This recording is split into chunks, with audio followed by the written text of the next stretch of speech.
Hey there, Vineyard family. Hey, I just wanted to take a moment to address currently what's happening within our surrounding community, specifically regarding the spread of COVID, what's happening in our schools, our hospitals, and in fact in our local community as well as a faith community. And so, first of all, I want to address a question that we've been asked.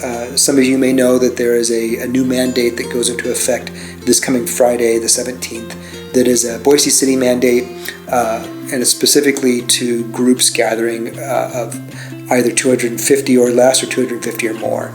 And so to begin with, those new mandates, they don't specifically apply to us because they are targeting either events that meet on Boise City property or that require a Boise City permit to happen. Okay, so they don't specifically apply to us, but the underlying principle of how do we slow the spread of this virus and try and for the sake of people who are vulnerable, for the sake of our hospital workers who are just desperately overworked right now and just begging for some sort of relief, what's the most loving thing we can do? And so really that needs to be our standard, not what are we being mandated to do, but what does love require? And so we've been in this long enough that we know that we don't all agree on what love requires. And so I'm just coming back to the table and saying again, can we, as we make our decisions, not make our decisions as individuals in terms of just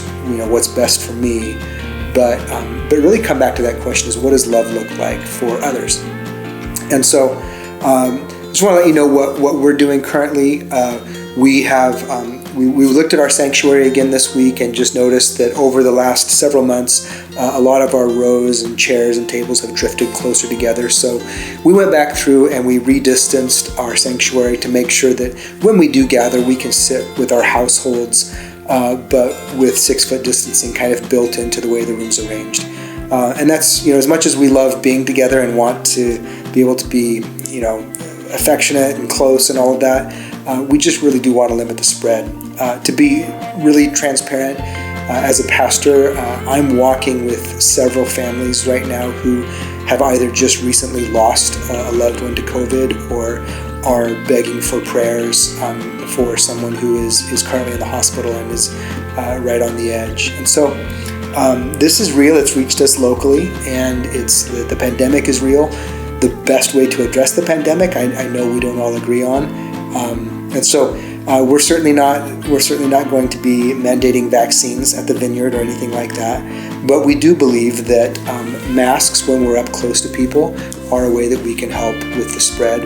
And so what I would encourage you is when you're participating in a class or a gathering on campus, that if you are going to be engaging with someone up close, either give each other a little bit of distance so that you're not right up in each other's face, or wear a mask if you want to be up close. For example, if you're going to be praying for somebody, and that's what I've been doing, is I've been carrying a mask with me on Sundays and just making sure that if I'm up close to somebody praying for them, that I can put that on and just protect them, because I don't know, I could be carrying.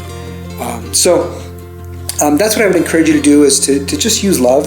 Pay attention to what others are doing. If someone is wearing a mask, they would probably prefer you to wear one if you're going to be up close and engaging with them. That's a loving thing to do.